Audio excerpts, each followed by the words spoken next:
ప్రతి ఒక్కరూ ఓటు హక్కు వినియోగించుకోవాలని అది మన బాధ్యత అని ప్రభుత్వ సలహాదారు షబీర్ అలీ అన్నారు. కామారెడ్డి జిల్లా కేంద్రంలోని వడ్డెర కాలనీలో గల 214వ బూత్ నంబర్లో ప్రభుత్వ సలహాదారులు షబీర్ అలీ తన ఓటు హక్కు వినియోగించుకున్నారు. ఈ సందర్భంగా మాట్లాడుతూ ఓటు అనేది మనకు ఆయుధం లాంటిదన్నారు. పోలింగ్ శాతం పెంచేందుకు ప్రతి ఒక్క ఓటర్ కృషి చేయాలని పేర్కొన్నారు. సాయంత్రం 6 గంటల వరకు పోలింగ్ కొనసాగుతుందని 6 గంటలలోపు ప్రతి ఒక్కరూ తమ ఓటు హక్కును వినియోగించుకోవాలని సూచించారు.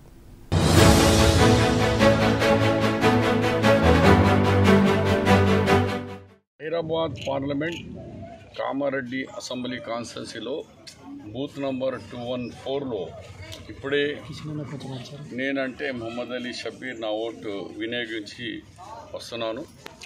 కామారెడ్డిలో ప్రశాంతంగా ఓటింగ్ జరుగుతుంది.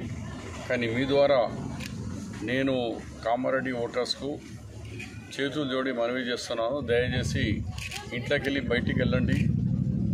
బూత్లో మార్నింగ్ కొంచెం బాగుంది, ఇప్పుడు తగ్గిపోతున్నారు బూత్లో ఓటర్స్. వాళ్ళు వెళ్ళండి, బయటికి రావాలా, ఓట్లు వినియోగించాలా.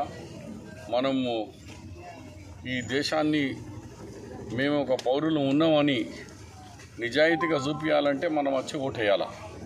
ఓటు మీ ప్రథమ హక్కు. మన హక్కును వినియోగించమని చేతులు జోడి మీరు దయచేసి అందరు మీ బూత్లో రండి. మీ బూత్లో వచ్చి 6 o'clock వరకు టైం ఉంది.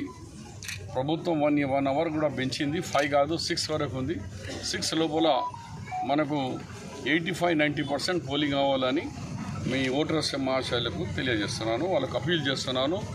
బూత్లో రండి. आप सब लोगों से मेरी अपील है, आइए, अपना वोट अपना हक है, हक इस्तेमाल करो और पोलिंग बूथ पर आकर अपना वोट डालिए।